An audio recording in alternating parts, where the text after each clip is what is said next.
Hello everybody, welcome back. Today as well we have got to another video. In this video I'll show you how you can simply go ahead and go live on TikTok. But before that, please do make sure to like our video, subscribe our channel, and yes, without any further delay, we're simply going to go ahead and start our video. For the matter, the first thing would be for you to simply access the TikTok app on your mobile phone.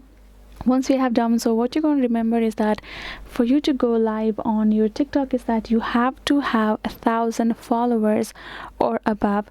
Below 1,000 followers you cannot do anything, you cannot go live otherwise. So right after you have done so, you can simply go ahead, see this live icon on top left corner of your screen. If you tap on it, you simply will be able to get live there. You can even choose to inform your followers and let them know, and you can simply make a video as well, like I will be going live at this hour at this day, and simply go live on your TikTok by just tapping on that icon over here on top left corner.